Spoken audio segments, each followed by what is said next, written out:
दोस्तों, एक महिला भारत में आकर घुस कर बैठी है। उसकी पावर का आप अंदाजा तो लगा चुके हैं। आखिर कुछ तो बात है। सीमा हैदर के अंदर इतनी पावर तो है भाई, जो अकेले भारत में अपनी जड़ों को जमा के एक सुप्रीम कोर्ट के वकील को लेकर गुलाम हैदर के वकील को नोटिस भिजवा देती है, सबको धमकियां दे देती है, कुछ भी कर गुजरती है। तो भाई ये तो आपको मानना पड़ेगा कि बहुत बड़ी पावरफुल हस्ती है। और फिलहाल लप्पू के साथ जो इसके प्यार के चर्चे हो रहे हैं, उसके लिए 2 लाइन गुनगुनाना चाहती हूँ, क्योंकि इनके जो प्यार के फेंगे ना, आज मुझे लगा कि भाई मुझे आज गाना चाहिए। इश्क और प्यार का मजा लीजिए, थोड़े इंतजार का मजा लीजिए। ये लप्पू और भगोड़ी के लिए है। जो आपका इश्क और प्यार है, उसके थोड़े मजे लीजिए आप लोग जो परेशान हैं, क्योंकि भाई ये अंदर से ऐसी थर थर थर थर थर थर काँप रही है ना, इसके अंदर से चीथड़े उड़ रहे डर के मारे। अब ये उसी डर में भाई ऐसी ऐसी हरकतें कर रही है, ऐसी ऐसी हरकतें कर रही ना, जिसे देख के ताजुब लग रहा। आपने देखा होगा ना सोशल मीडिया पर, जब ये बिल्कुल मज़े से आती है, उसके बाद ही सामने से दिखाती भाई मैं तो नई नवेली कली हूँ, पहली बार माँ बन रही हूँ, मैं पहली बार 28 साल की हुई हूँ, मैं पहली बार जो कुछ हुआ है इसके साथ पहली बार हुआ है। यानी कि 4 बच्चे होने के बाद महिला को पहली बार प्यार हो जाता है। पाकिस्तान से इसकी 4-4 5-5 यारों की खबर आ जाती है। तो सोचिए महिला और यहाँ के कुछ लोग मिलकर जो कारनामे कर रहे हैं कि भाई भगोड़ी को जाने नहीं देना है। तो सबसे पहले कह दूं कि आपने भगोड़ी के ठेके ले रखे हैं, पाकिस्तान से डील करके लाए हो, यहाँ आ गई हो, बस वही कमा के हमें ही खिलाना है। और लपुआ जो जिस तरीके से यहाँ पे कर रहा है गंदे कारनामे, तो इसका इश्क और प्यार का तो मजा लो आप, क्योंकि अब इसका साथ जो होने वाला है ना, वो ये उसका अंदाजा भी नहीं लगा सकता। और जिस तरीके से भगोड़ी उसके लप्पू के कंधे में बंदूक रख के उसको आगे करके आजकल आ रही है, और जिस तरीके से लगातार ये भारत की धज्जियाँ उड़ा रही है, हमारे सनातन धर्म की धज्जियाँ उड़ा रही है, हमारे भारत की संस्कृति और अखंडता के लिए खतरा है। मोबिन सर ने बोला था ना, ये हमारी सभ्यता, हमारी संस्कृति, हमारे भारत की अखंडता के लिए बहुत बड़ी रिस्क है भाई, समझो इस चीज़ को। और कुछ लोग, मुझे तो अब कुछ लोग भी नहीं लगता, मुझे लगता है भगोड़ी है जो फेक आईडी बना के ये धमकियाँ देती है, गाली देती है, कोई और नहीं हो सकता। क्योंकि मुझे नहीं लगता कि कोई बंदा इतने हद तक इसके लिए रिस्क लेगा कि वो इसके लिए इतना हद तक गिर जाए। उसे कानून का डर नहीं, उसे ये बात का डर नहीं कि भाई कहीं मेरे ऊपर भी कार्रवाई हो जाए, वो इसके पीछे पड़ जाए, या खुद भगोड़ी ही हो सकती है। क्योंकि जहाँ तक मुझे पता है लप्पू के परिवार ने भी इससे पीछा छुड़ा लिया, लेकिन हालांकि बीच बीच में लोगों का चैनल डाउन होता है, ये फुदक कर आ जाते हैं, या इनके घर में मीटिंगें होती है कि भाई कोई कुछ नहीं उखाड़ सकता है, तुम जाओ यूट्यूब से तब तक पैसा तो कमाओ, तो ये लोग आ जाते हैं। जैसे कि आपने देखा होगा भगोड़ी ने कन्या पूजन किया और सर पे दुपट्टा बांधा। जैसे कि हम जानते हैं भाई, हमारी सनातन धर्म में अगर महिला प्रेग्नेंट होती है, कह रही थी ना लाइव बैठ के कि भाई खबरें दूंगी, खुशखबरी दूंगी, तो हमारे यहाँ अगर महिला प्रेग्नेंट होती है भाई, वो पूजा पाठ से दूर रहती है। हमारे उत्तराखंड में तो बिल्कुल है कि आप जो ये दिन होते हैं प्रेगनेंसी के, उस बीच व्रत नहीं रख सकते हो। लेकिन भगोड़ी सनाती कहती है, वो सारे नियम रखती है। क्योंकि अगर पेट में बच्चा है और वो बच्चा अगर आपका 4-5 5वां मंथ चल रहा है, तो उस बच्चे के लिए माँ को व्रत ऊपर वाला देखता है कि वो बच्चा, उसको पेट में हर चीज़ की ज़रूरत होती है, उसकी ज़रूरत को माँ खाकर पूरा करती है।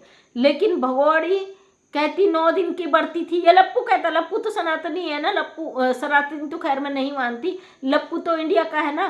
तो ये इस बंदे को इतना पता नहीं है कि व्रत जब प्रेगनेंसी होता व्रत नहीं रखते, उस पेट में पड़े बच्चे को पाप लगता है, क्योंकि उसको पोषण नहीं मिल पाता, उसका शारीरिक और मानसिक विकास जो होता है, उसके लिए माँ को भगवान माफ करते। भाई ये पुण्य है, क्योंकि माँ की ज़िंदगी इस समय डबल हो जाती है, उसको 2-2 जिंदगियों को झेलना होता है। और ये भगोड़ी को क्या लगता है, ये ऐसे नाटक करके, ऐसे ड्रामे करके, और या ये प्रेग्नेंट हो करके जो भी है, वो उसको इससे साबित क्या करना चाहती है कि भारत अपना कानून बदल देगा।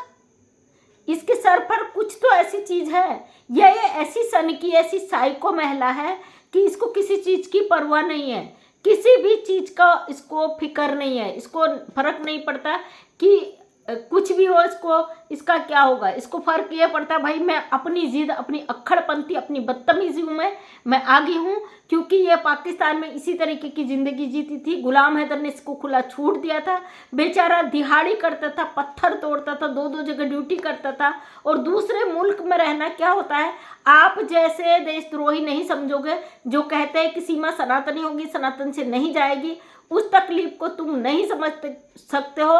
जो बाप अपने बच्चों के लिए 2-2 जगह दिहाड़ी करता था, दिन रात एक करता था, पत्थर तोड़ता था, यानी कि आज के समय में तक उस बंदे के पास कीपैड फोन था, टच वाला फोन तक नहीं था उस इंसान के साथ, ताकि इस भगोड़े की सारी उनको पूरी कर सके, वो अपने बच्चों की सारी जिम्मेदारियों को पूरी कर सके, उनको अच्छी से अच्छी फैसिलिटी दिला सके, उनके सब सारे जितनी ज़रूरतें हैं उनको पूरा कर सके। इसके लिए गुलाम हैदर अपनी ज़रूरतों को ख़त्म कर देता था। दूसरे मुल्क में रहकर धूप में, गर्मी में, जाड़े में, बरसात में वो बंदा रात दिन मेहनत करके कमा रहा था।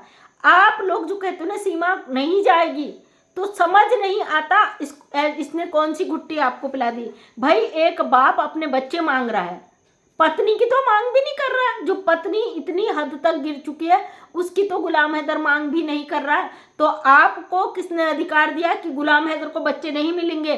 क्या वो आपके बच्चे हैं? आपके बाप के बच्चे हैं?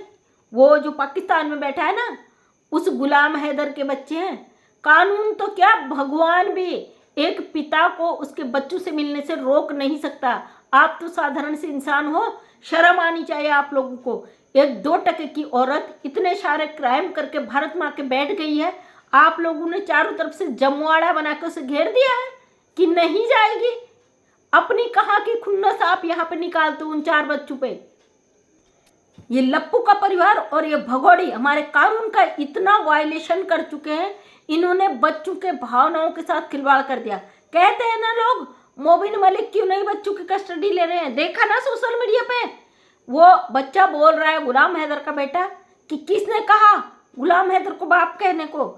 यानी कि इसने इतना बच्चों का ब्रेन वॉश कर दिया कि वो बच्चे अपने बाप को बाप कहने को तैयार नहीं है। वो गुलाम हैदर को, AP सिंह भाई की गोद में बच्चा बैठा है और वो पत्रकार से भिड़ जाता है। भाई किसने गुलाम हैदर को बाप कहने को बोला है? कोई बच्चा क्या अपने बाप को बाप नहीं कहेगा? क्या इतनी समझदारी नहीं होती? छोटे छोटे बच्चे भी होते ना घरों में, उनको भी पता होता मेरा बाप मेरा ही बाप है, चाहे दूसरा कितना ही प्यार कर ले, कितना ही वो कर ले, लेकिन वो बाप नहीं बदल सकता है। तो ये 4 दिन के आए पाकिस्तानी बच्चों ने गुलाम हैदर का जो 9 साल 10 साल का फरहान है, वो 9 साल 10 साल के पिता को भूल के लप्पू को इतना ज़्यादा कि भाई उसको बाप क्यों बोला, भिड़ जा रहा पत्रकार से। तो इस औरत की प्लानिंग कितनी हद तक जा सकती है? सीमा हैदर क्या चीज़ है ये आज तक कोई नहीं बता सका भाई। ये रहस्य बहुत गहरा है। और ये जो औरत आई है इसका जो राज है ना, अभी तक ATS के हाथ नहीं लगा, जांच एजेंसियों के हाथ नहीं लगा। कानून को गुमराह करना, और ये इतनी खतरनाक बच्ची है, इसने अपनी बच्चियों की जान तक मुश्किल में डाल दी। क्योंकि जब नेपाल से भारत आने का था, इसने उस बच्ची के गले में हाथ डालकर, गले तक पूरी हाथ डालकर उसको उल्टियां करवाई। अगर इस बीच बच्ची के साथ कुछ गलत हो जाता, क्या एक माँ ऐसा कर सकती है? गुलाम हैदर अपने बच्चों की मांग कर रहा, बकाया सीमा हैदर जाए भाड़ में, इसकी गुलाम हैदर मांग भी नहीं कर रहा। इसको जो भी सजा देनी होगी हमारी भारत सरकार देगी, और जो भी करना होगा भारत सरकार देगी। रही बात सीमा हैदर की पाकिस्तान नहीं जाने की, जब तक इसने कानून का उल्लंघन किया है उसकी सजा ये काटेगी भैया, चाहे 1 साल हो, 2 साल हो, या उम्र कैद हो।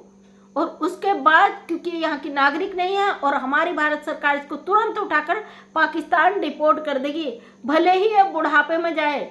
लेकिन मोबिन मलिक सर ने बोला है इसको, मैं एक बार इसकी बेल कैंसिल हो जाए, एक बार इसको जेल हो जाए, उसके बाद मैं इसको जेल से बाहर नहीं आने दूंगा। और वो हम जानते हैं जिस तरीके से भारत में रहकर इसने गद्दारी की है, सबकी भावनाओं के साथ खिलवाड़ किया है, सबको ट्रामे दिए है ना, उसके लिए ये बंदी वास्तव में कभी भी जेल से बाहर नहीं आ सकती।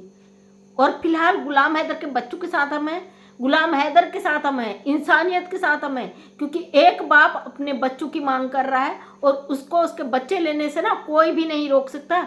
दुनिया की कोई ताकत गुलाम हैदर को नहीं रोक सकती कि वो अपने बच्चों की मांग ना करे। और हमारी सरकारें इतनी अच्छी हैं, हमारा कानून इतना अच्छा है कि वो एक पिता की फरियाद जरूर सुनेंगे, भले ही वो पाकिस्तानी है, भले ही वो दूसरे मुल्क का है, लेकिन उसके मासूम बच्चे यहाँ फंसे हुए हैं। और हमारा कानून बच्चों के साथ बड़ा अच्छा इंसाफ करता है। बहुत सारे ऐसे मैटर होते हैं कि बच्चों की वजह से वो मैटर ही बन के रह जाते हैं। जैसे शबनम वाला केस आप जान सकते हो, एक बच्चे की फरियाद पर उसकी माँ को फांसी नहीं होना। तो हमारा भारत का कानून बहुत अच्छा है और हमें भरोसा है भारत के कानून पे। हाँ, जो लोग कहते हैं कि सरकारें कुछ नहीं कर रही हैं, जो निचले तबके के लोग हैं, जिस एरिया में ये रह रही है वहाँ तक ये चीज़ को रोक सकते हैं, लेकिन चीज़ आगे चली गई तो फिर किसी की भी ताकत नहीं है कि उस चीज़ को रोक दे। चाहे सुप्रीम कोर्ट का वकील हो, चाहे हाई कोर्ट का वकील हो, चाहे कितना विश्व का कितना ही बड़ा ज्ञाता क्यों ना हो, वो हमारे कानून से बढ़कर नहीं है। जिन्होंने संविधान लिखा है, भीमराव अंबेडकर जी, उनका क्या अपना वो संविधान बदल जाएगा? शर्म आती यार, जब तुम कुछ जानते नहीं हो तो क्यों एक ऐसी औरत के लिए कहते हो कि सीमा यहाँ से नहीं जाएगी? मेरे या आपके कहने से सीमा यहाँ रुक जाएगी? अपनी बातों को हम इसलिए रखते हैं ताकि ये सीमा हैदर अपनी लिमिट क्रॉस न करे। बीच बीच में ये भूल जाती ना, अपनी हरकतें शुरू हो जाती इसकी, इसलिए हम बोलते हैं। वरना हम जानते हैं रघुपुरा के अंदर है, इंडिया के अंदर है, इसके जो जबड़े हैं ना वो 2 मिनट में उखड़ने में टाइम नहीं लगेगा। भारत की जनता अगर सड़कों में उतर गई, जिस तरीके से बदतमीजी करती है, तो क्या ये टिक पाएगी? तेरे रघुपुरा में 200 लोग हो तेरे सपोर्ट में, अगर करोड़ों की संख्या में लोग उतर गए धरती पे, क्या तू बर्दाश्त कर पाएगी? मेरी भारत सरकार से यही रिक्वेस्ट है, इस गंदगी को जल्द से जल्द जेल में डालें, क्योंकि अगर ये ज़्यादा समय भारत बाहर रही तो ना जाने भारत में अभी कितने कांड करेगी। इस ऑलरेडी ये बहुत सारी चीज़ें यहाँ कर चुकी है, हर चीज़ पर बयान, टीका, टिप्पणी, क्योंकि भारत हमारा देश है और यहाँ पे इसने वो बयान दिए हैं जो भारत के लोग देने से डरते हैं। आखिर कौन सी शख्सियत है, किसके दम पर सीमा हैदर इतना बोलती है? कौन सी ऐसी ताकत है इसके साथ जो इसके साथ साथ चलती है, जो इसको इतनी स्ट्रॉन्ग, इतनी मजबूत बनाती है? या तो इसको अपनी ज़िंदगी और मौत का कोई परवाह नहीं है, या फिर ये जिस मकसद के लिए आई है उस मकसद के लिए ये अपनी जो ढीठपंती दिखा रही, जो इसके अंदर है ना, उसको ये नहीं छोड़ रही है, क्योंकि इसको डर नहीं है कि ये भारत के अंदर है। इसको यकीन है कि इसके सर पे बड़े बड़े लोगों का हाथ है। दोस्तों कमेंट करके बताना कि इसके सर पर कौन कौन से बड़े लोगों का हाथ है। मुझे नहीं लगता, निचले तबके तक हो सकता है, रघुपुरा तक हो सकता है, वहाँ के राजनीतिक दलों तक मैं समझ सकती हूँ, लेकिन उससे भी आगे चीज़ें हैं। इसने सपने में भी नहीं सोचा होगा मोबिन मलिक यहाँ पे गुलाम हैदर का केस लड़ेंगे और इसकी धज्जियाँ उड़ाएंगे। अब इसकी धज्जियाँ उड़ चुकी है, आप लोग तसल्ली से रहिए। देखिए, कानून समय लगता है, मैं आपसे पहले दिन से कह रही हूँ, आज भी कह रही हूँ, कानूनी चीज़ों में समय लगता है, लेकिन वक्त ज़रूर आता है, फैसले ज़रूर आते हैं। इंतज़ार करिए, क्योंकि इसको और प्यार का मज़ा लीजिए इनका, और जब इंतज़ार ख़त्म हो जाएगा ना, ये सब चीज़ें ख़त्म हो जाएंगी। तो थैंक यू सो मच, सभी का तहे दिल से धन्यवाद। अपना भी ध्यान रखें और भगोड़ी का बैंड बजाते रहें। तो मैं मंजू विश्वकर्मा हल्द्वानी उत्तराखंड से छोटी सी समाज से को अपने वीडियो के माध्यम से मैं सच्चाई को सामने लाने की कोशिश करती हूँ। उम्मीद करती हूँ वीडियो पसंद आया, अगर पसंद आया तो लाइक शेयर कमेंट करें। नेक्स्ट टाइम वीडियो देखना चाहते तो चैनल को करें subscribe. Thank you so much, सभी का दिल से धन्यवाद।